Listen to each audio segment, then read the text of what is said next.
आणि जसं मी म्हटलं की आता इतक्या मी केसेसची नावं घेतली, ह्या सगळ्यांमध्ये ते जिंकलेले आहेत.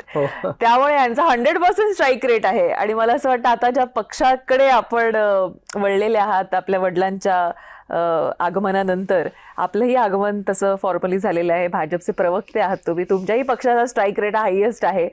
सो आता तुम्हाला हा स्ट्राईक रेट कसा करायचा आहे चांगलं माहिती. तुमचा हायेस्ट आहे स्ट्राईक रेट आतापर्यंतचा पर्सनल वकील या क्षेत्रातला. राजकारणामध्ये आल्यानंतर कसं वाटतंय? छान वाटतंय. आणि इकडचा स्ट्राईक रेट बघून कसं वाटतंय?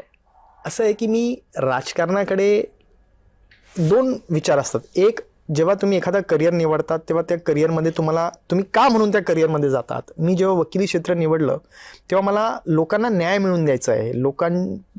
मी अनेक वेळा जळगावला बघितलं होतं, वडिलांकडे अनेक पक्षकार यायचे, गोरगरीब यायचे, साहेब न्याय मिळवून द्या असं. मग वडील त्यांच्यासाठी खटले चालवायचे, त्यांना तिथे जस्टिस मिळायचं आणि त्यामुळे त्या लोकांच्या चेहऱ्यांवरती एक सॅटिस्फॅक्शन दिसायचं.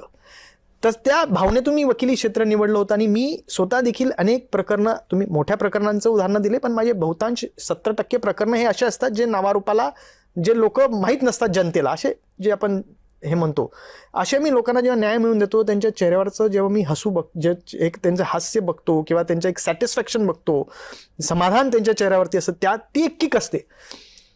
आणि वकिली क्षेत्रात वकील 4-5 पक्षकारांना न्याय मिळवून देत असतो आणि त्यातून समाधान त्याला मिळत असतं. परंतु राजकारणात प्लॅटफॉर्म हा एवढा मोठा आहे की योग्य निर्णयाने तुम्ही हजारो लोकांचं जीवन कायापालट करू शकतात.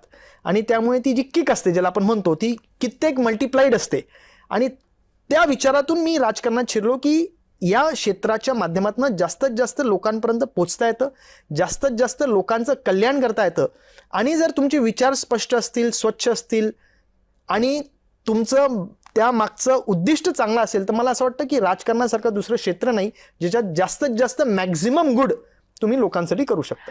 बरं, केसेस पण तुम्ही अगदी हेड ऑन घेतलेल्या होत्या आणि आता राजकारणात आल्यावर देखील तो तुमचा जो स्वभाव आहे तो आम्हाला इथेही पाहायला मिळतोय. तुम्ही अनेक काँग्रेसवर केस केलेली आहे.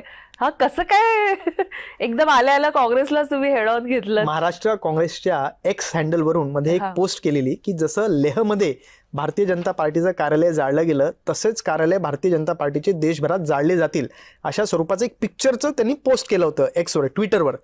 त्याच्यावर मग मी लगेच आक्षेप घेतला. मी सांगितलं की हे ताबडतोब तुम्ही पोस्ट काढा, ही उत्तेजित करणारी आहे आणि ही कायद्याला धरून नाहीये.